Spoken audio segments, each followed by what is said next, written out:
Second home match of the season for the San Antonio Scorpions as they return to Toyota Field, their brand new home in the NASL, welcoming in the Silverbacks of Atlanta for their first of four meetings on the season. Two teams who have had completely different results throughout the first three matchups on the season as, well, Lincoln Rose along with Kit McConico. Kit, the Silverbacks had seen 8 goals through those first 3 weeks. The Scorpions, a grand total of 0.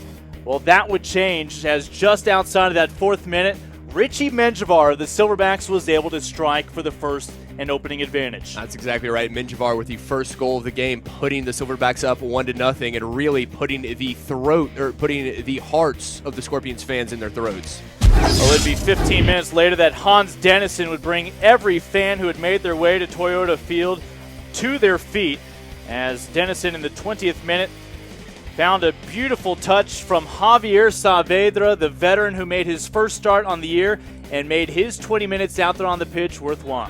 Saavedra puts it on the foot of Dennison. And a beautiful, beautiful play there from Saavedra and Dennison, the first goal of the season for the San Antonio Scorpions. No need for a crowbar. Hans Dennison with that right foot will pry the 0 off the scoreboard here at Toyota Field. For the first time here in 2013, your defending regular season champs are on the board. As you said, Saavedra only played 20 minutes, but he made it worth every single minute. Beautiful ball into Dennison. Dennison off the outside of the right boot, past the outstretched hand of the goalkeeper, Adi, to knot it up at 1 apiece. So Hans Dennison will go down as the first Scorpion to score a goal on the year, and of course the first Scorpion to score a goal in their brand new home, Toyota Field. Well, not only could they find the equalizer from Hans Dennison to level it at 1, but in the 28th minute, Edin Husic, one of the newcomers for Tim Hankinson and the Scorpions, gave them their first lead of 2013. Ramirez drew the attention of both Bloom as well as Barrera, and the Scorpions will draw the attention of all their fans off of their seats. San Antonio has a lead. This time, it is Edin Husic putting one in the back of the net. Yeah, beautiful job there from Edin Husic. Does a great job, puts it on his left, doesn't take a lot of time, takes the shot and puts it past the outstretched hand of Addy into that bottom left corner. His first shot on frame this year, why not make it worthwhile? Beautiful job by Husic coming through, putting the ball in. Again, the first lead of the year, the second goal of the year, and the second goal of the game for the Scorpions. But it would be a short-lived advantage for San Antonio. Pedro Mendez finds his 3rd goal on the season. Danny Barrera, his 5th assist on the season. Barrera just a constant motor throughout this one, but Mendez made it count, and it looked like we were off to what would be a high-scoring affair. Already 4 goals in the opening half hour. These guys like to score, so this game far from over. This one on the foot of Mendez. Mendez will find the equalizer.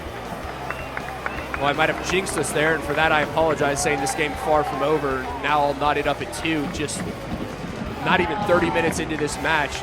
And as I said, there would be goals this evening, and that is definitely the case so far. That's right, the Colombian Barrera to the Brazilian Mendez. Mendez putting it by, and a great strike partnership, those 2 young players there. And again, 4 goals in the first 30 minutes of tonight's match.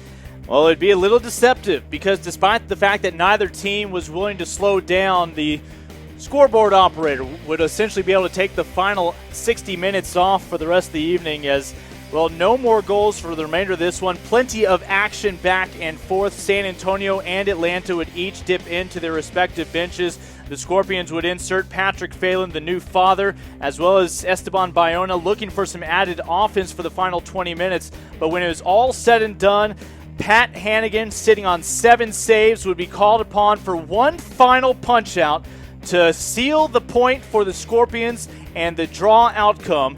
As final score on this Saturday evening in May, the Silverbacks come to town. They'll leave a point as well. 2-2 draw. Coach, we saw 4 goals total in the first half hour. How did this game play out in the final hour, including the second half in your eyes? First of all, both teams have contrasting styles, and I thought both teams brought great football tonight. It was a great matchup, a very exciting game end-to-end, great saves by the keepers. If you're a fan here tonight, you got more than your money's worth, and it's just a great game for both teams. Coach, talking about the goalkeepers, tell us a little bit about that last save there from Hannigan, really preserving the point for you in the draw. Well, it's important for us at home to take the risk to push players forward. to try and win the game. And certainly, it leaves you a little bit exposed with that risk. And they found that opening, but Pat's a great goalkeeper and came up big.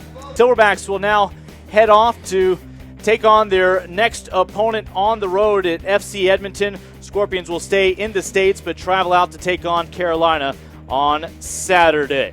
So again, Scorpions now improved to no wins, 2 draws and 2 losses. Silverbacks continue to move up the table in the NASL here in the spring season.